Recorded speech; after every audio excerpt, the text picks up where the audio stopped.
Hey guys, welcome back to the channel. I'm Ben with Mechanized Cleaning Solutions. Tonight's video is an unboxing and the review of my Nix boots. I've been waiting 6 months for these little bastards. World's best boot makers are right here in our backyard in Washington State. These are, I wouldn't call them bespoke, but they're handmade, fully made in America.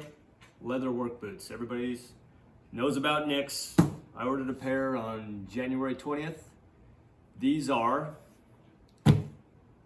lace to toe, 8-inch, HNT last, honey vibram sole with walnut brown leather, and they're rough out lower, smooth uppers.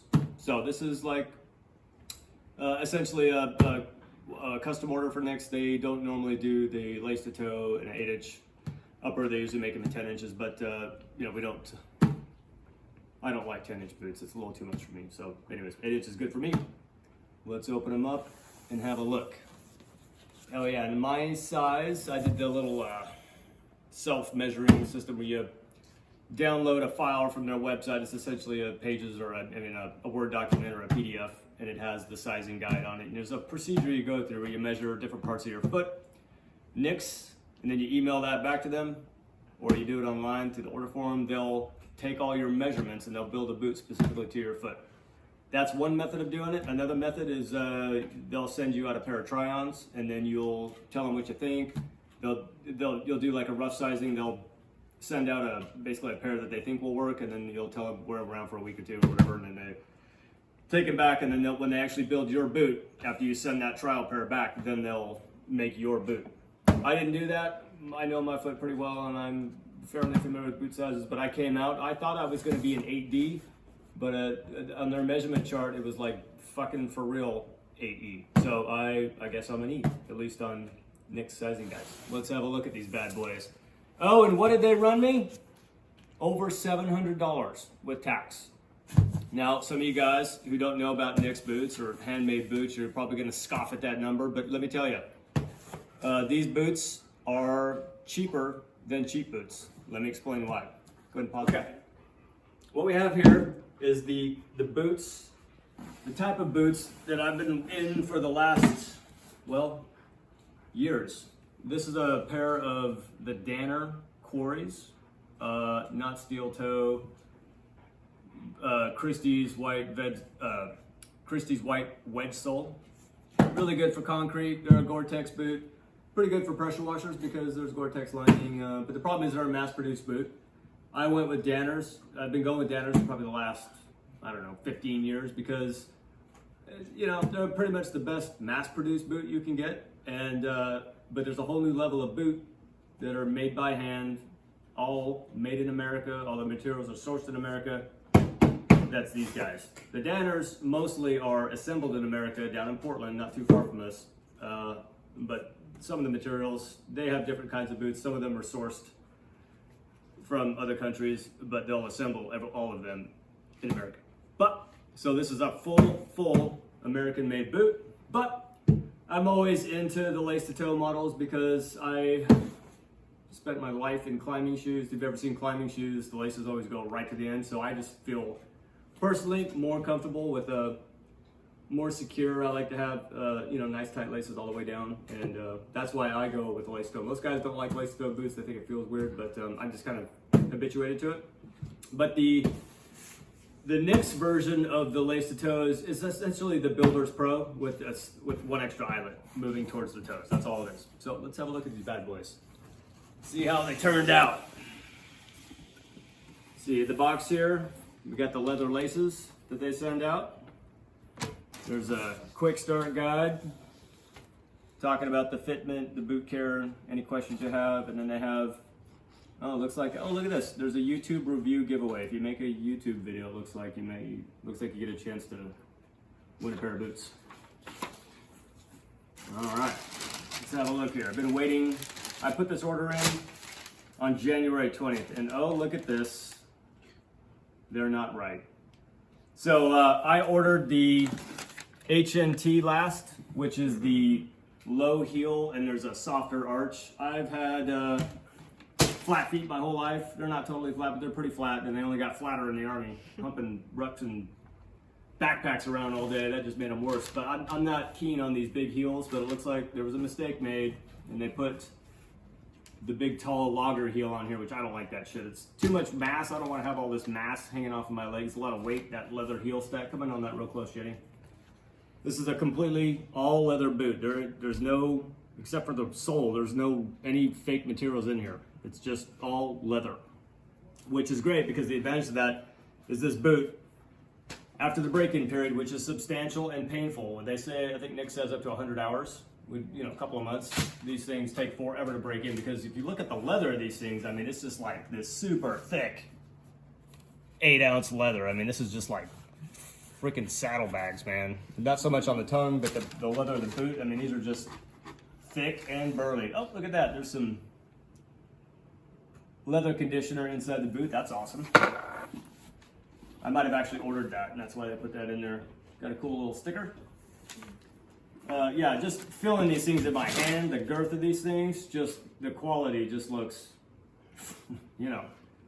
like no other pair of boots I've ever owned. Check out the bottom of the sole there. The soles are stitched, glued, and screwed. I mean, these things are not coming apart. For you guys who don't know about these Northwest bootmakers, they're literally like the best bootmakers in the world. There's 3 or 4 of these companies, all in Spokane, Washington, and that all came about from the logging industry and the wildland firefighting industry. These guys specialize in making boots for like dudes that have the hardest jobs in the world. So go check out Nick's website, nicks.com, and you might consider getting yourself a pair of Nicks. Yeah, these things just look amazing. Wow, damn, I wish they were right. That's a bummer. That's a real disappointment. Well, I'm gonna have to wait another 2 or 3 months. These are gonna have to go back. That heel, this last, is gonna have to be redone. This is the wrong last in heel. Somebody made a mistake, and I'm pretty bummed out about that. But I don't really blame Nicks, because what's going on with Nicks right now is these guys are going through like incredible growth. People are like finally understanding what these people are all about. Me being one of them, and their business is just. They're just small bespoke bootmaker in Spokane, and then over the last couple of years, I think they took on a new owner, and they got some new marketing stuff going on, and like everybody's trying to get these. I think usually the lead times for a long time were maybe 2 or 3 months, but just recently it shot up to like 6 months. I had to wait 6 months for these fucking things, and it's probably going to take even longer to have them fixed. So yeah, that's a bummer. But I gotta say, aside from the fact that it's the wrong last in heel, I'm just supremely impressed with the quality of these boots. I mean, just check out the stitching on these things. I mean, these things are not coming apart. You can beat the crap out of these boots, and they're gonna hold up for a long, long time. Okay, so back to my thing about, I was telling you guys about the price being, these being a custom order, they're a little bit more expensive. I think usually they come in around $500 or $600. A lot of the ready-made boots, the quick ship boots they'll ship in about 8 weeks, that they have like a base standard model they make before you customize them, they'll come in around $500. But now you might scoff at that price, but I got to tell you, over 10 years, if you take care of your boots, you keep the leather in good shape. God damn, they're so thick and heavy. Man, this is amazing. Too bad I can't wear them. Yeah. You're gonna wind up spending more buying a pair of these once a year or every couple of years. I gotta say, these Danners are pretty good. They're about as good as a mass-produced boot can be, but you can tell like these things are about a year old, and look at that, the leather is just already coming apart right there. And I've conditioned these, I keep the leather in really good shape, but it's just thin leather. It's like 4 or 6 ounce leather. It's really thin stuff. It just doesn't hold up to the rigors of an actual work boot. And so, you can resole Danners. They're resolable. I think they even say they're rebuildable. But, and these things go for, I think they retail for about $270, maybe around $300, something like that. But you think if you spend that once every couple of years, even if you get a couple of resoles out of them, you're still spending more money versus buying these things once every 10 years, or maybe even if you take really good care of them, they'll last your whole life. I can't imagine a boot like this, any boot would last your whole life if you're really putting it through its paces, but I mean, just have a look here real close. Look at the thickness of the leather here. I mean, that is just freaking burly. They put this rough out lower. This stuff's much better for abrasion and all that. You could take diets. They have videos of them scoring their boots, scratching it with a pick, and they take a brush to it and then nothing. Whereas the smooth, you can nick that up and scar it up pretty good. So they'll stay looking good for a lot longer. And yeah, I gotta say, really impressed, but really bummed out. It's the wrong boot. Everything's right, except the heel and the last. And the HNT last, what I got is a lower, flatter, less traditional looking with this big giant like concave logger heel. It comes down flat and it's much shorter. It's probably about half the height of that heel.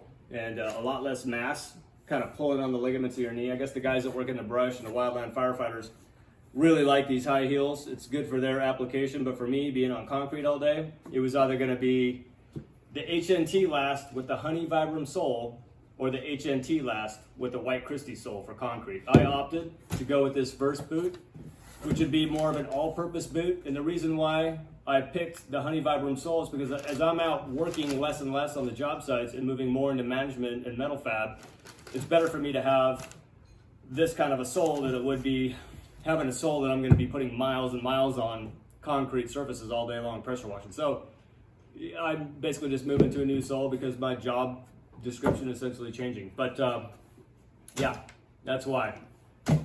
God damn. Jenny sent me a picture of the boots today. I was out of work.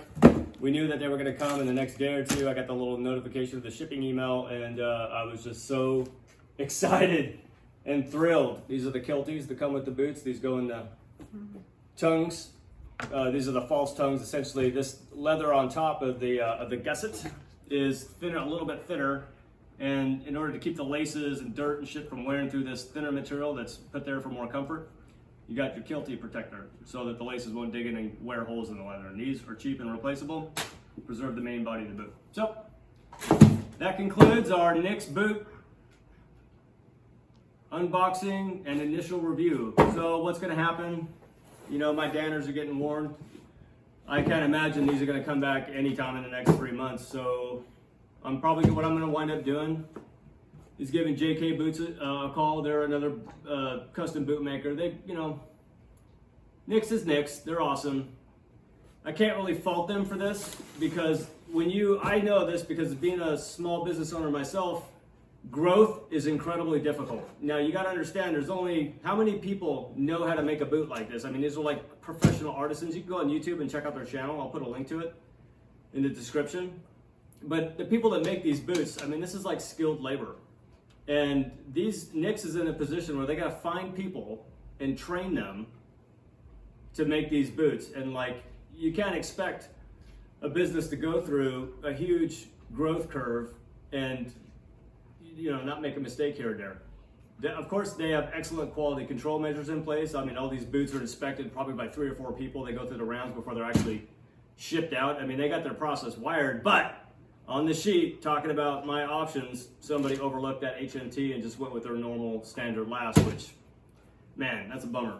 So, like I said, really disappointed. I've been waiting 6 months, and now I gotta wait another 3 fucking months probably, whatever it's gonna be. And I don't have 3 months because these guys are on their last leg, and I don't want to buy another pair of Danners. Then I'm just gonna have it's a lot of money. So what I think I'll do is I've been meaning to have 2 or 3 pairs of these custom-made boots for myself for different things that I'm going to be doing. I'm going to be doing a lot of welding and metal fab in the shop. And what I thought I would do is make sure I got the sizing right. And then once I got the sizing right, I was going to get a couple of different models. I was going to get another model, another 8-inch boot, but have a Christie's wedge sole put on it. So when I'm on concrete, I can have that extra support because I've actually got a bad knee right now. And I really can't be putting any kind of jarring forces on my knee joint while it's healing and I'm in physical therapy. So I was going to have a couple of different pairs of these for different things. And I think what I'm going to do is I'm just, instead of, confirming that the size is right and having them execute another pair with a different sole, I'm just going to go to JK, and JK is basically the same situation as Nix, but they're not as known, they're not as popular, even though they build them basically more or less the same way with the same kind of thick-ass leather, double stitched down, 270 or 360, the same all leather construction, nails, screws, stitching, all that shit. I think I'll just have JK build me a pair, something similar, equivalent to this model, and I'll roll with that, and I'll wait for these ones to come back. And that's what I'm gonna have to do. So I don't have any more time, much more time in these boots, and it is what it is. So we'll have to take a risk on the sizing with JK, and I'll just take a good guess on it, and we'll see. I'm not even gonna bother trying these things on, I don't think, because well, just gonna break my heart even more. So Nicks, thanks guys for getting my boots made. Not thanks for not getting the order right, but I don't blame you. I understand you guys are going through a lot of growth right now, and you're trying to train people how to build these amazing boots by hand from what little skilled labor you guys do have that's reliable. We all know that there's big issues with the labor shortage right now, so it is what it is. Let's wrap it up. All right, guys, thanks for watching. Check out the links in the description. I'm going to put all the information about these boots, and also I guess that might help me get a chance to maybe win a pair by doing a YouTube review that is at least 2 minutes long if I get picked. So anyways, pass this review around. I guess probably get a better shot at getting a free pair of boots if more people see it, but there's like fucking hundreds or thousands of reviews on these boots online. Check them out. Check out nicksboots.com. Check out mechanizedcleaning.com. All right, guys, we'll see ya. All right, Nicks boots initial review addendum. So I told you guys I was disappointed that they put the wrong last in the wrong heel, but I'm like, you know, maybe I do need to check the AD size before I have them corrected, because if the size is not right. So I put them on, and oh my god, they feel really good. I didn't think I would like this heel, but honestly, it feels good. They said, I remember watching one of their videos, that they try to push people into these high heels because they find that they like it. And I've just been kind of putting around the house for these for about 5 minutes, and the posture feels really good. It doesn't feel like it's too much weight hanging off of my feet, and I think I'm just going to keep them. I'll do another set with the Christie sole, which will automatically come with the HNT last, that white non-slip concrete sole, but you know, this might be, man, I might have to update and evolve my thinking on this longer heel. This actually feels really good. And the boots fit perfectly. This AE size is like dead nuts. So, man, the sizing guide was like right on. Just a little bit of room in the toe. When I laced them up tight, I thought there was a little too much room in the heel, but once I got the lace a little tighter, it's like, man, just like a glove. Man, foot just goes right in there. Man, I can tell I'm gonna have a little pain as the lacing in the front breaks in over the next couple of weeks, but yeah, it's like hugging my foot. I mean, it's just like perfectly hugging my foot. I mean, this is like, I gotta say I'm impressed. They're right about that longer heel. Guys do like it. I think I'm one of them. I don't like the way it looks. I don't like that old-fashioned look, really, but whatever. I don't really give a fuck about looks as I get older. I more care about my feet feeling good, and I gotta say, these feel amazing. I can't wait to see what they're gonna be like in 2 or 3 months when they're fully broken in, but I think I'm gonna keep them and just be like, yahoo, my boots are here. So anyways, yeah, just want to throw that in there. Nicks, I guess you guys obviously do know more about boots than I do, and maybe I should just let this mistake be like a little gift from the universe. I needed to be up in the locker heel for these boots. So yeah, I'm grooving on them. Really digging these things. I can't wait to break them in. We'll do another update on the Nicks boots in a couple months. Once I break in, I'll show you. We'll see what happens over time, but I gotta say, man, they feel good. You know, my feet aren't hurting yet because I haven't been in them but more than 10 or 15 minutes, but yeah, just the way that the sole feels, just like really, that support is everywhere you want it. There aren't any dead spots. Yeah. All right, guys. Have a good night. Again, go check out nicksboots.com and consider giving these things a whirl. I think you might be real impressed and real pleased with what these do for your feet. See ya.